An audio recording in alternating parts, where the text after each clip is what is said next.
आए हुए सभी अतिथिगण, मैं आप लोगों का स्वागत करती हूँ। यहाँ मुझे बोलने का मौका दिया गया है तो मैं सबसे पहले इन बच्चों के लिए बोलना चाहती हूँ। बैठी बैठी मैं एकदम भावुक हो गई थी क्योंकि मेरा संबंध बच्चों से ही है और जीवन भी बच्चों के लिए ही है। बहुत मुश्किल है इन बच्चों को, जो कुछ ये स्टेज पे कर गए वो सिखाना। तो सबसे पहले तो मैं उन मैडम्स का धन्यवाद करना चाहती हूँ और वो सही शिक्षक, एकदम जिसको कहेंगे कि टीचर है। नहीं तो इन बच्चों को सिखाना बहुत मुश्किल काम है। मेरा मन इतना भावुक हो गया था जब पहली बार जो बच्चे आए, अगर उस समय मुझे यहाँ बुला लिया जाता तो शायद मैं बोल ही ना पाती, मैं रोने लग जाती, इतनी भावुक हो गई थी बैठी बैठी। अब जब भी हम लोग कोई कम्युनिटी वर्क करते हैं, कोई भी ऐसा काम जिसमें सारी सोसाइटी का हो, तो तन मन और धन तीनों लगाने पड़ते हैं, लेकिन उससे भी ज़्यादा जो लगाना पड़ता है वो समय। जो भाई कन्हैया आश्रम के लोग बखूबी कर रहे हैं, अपना समय सब साधन जोड़ना और उसके बाद उस काम को करना। वहाँ लगता है हम लोग कुछ भी नहीं कर रहे हैं, क्योंकि जब इंसान सबसे पहले शुरू करता है ना तो उसको अपने पेट की चिंता होती है, फिर परिवार के पालन पोषण की, उसके बाद क्या, उसके बाद हमें कुछ करना चाहिए, क्योंकि हमें जो भी मिला है इस समाज से ही मिला है, इस प्रभु से ही मिला है।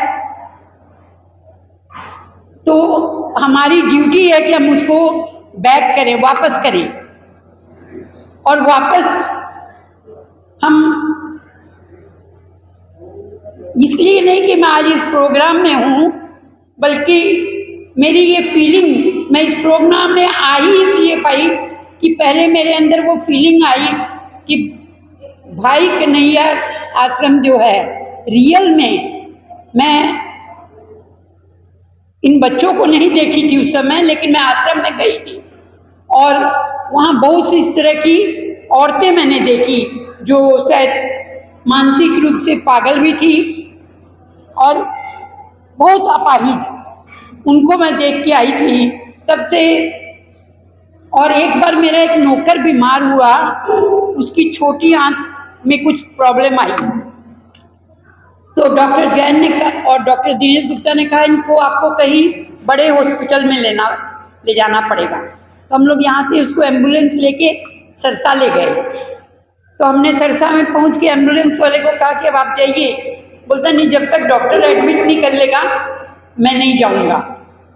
फिर वहाँ से डॉक्टरों ने जवाब दे दिया, फिर हम अग्रोहा उसको एडमिट कराए, उसकी जान बच गई।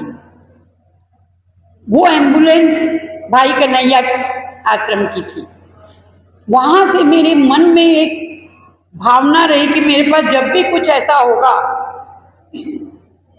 तो मैं एम्बुलेंस में जरूर योगदान दूंगी। वो मेरे अंतरात्मा से था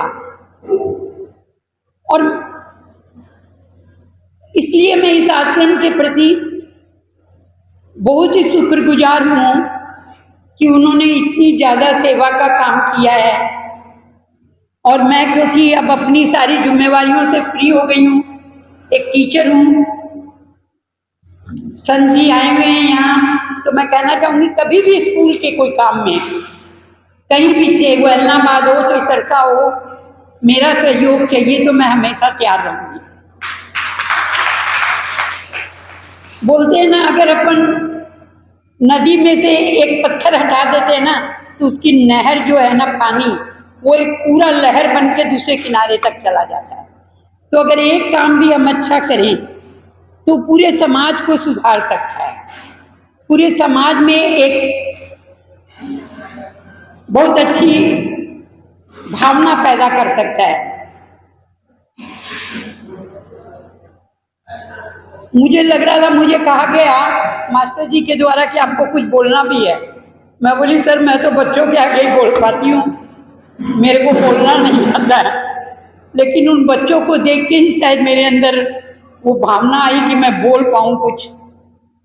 और मेरा तो सिर्फ एक ही कहना होता है कि इस तरह की संस्थाओं के संग अगर सब लोग एक एक बूंद भी डालें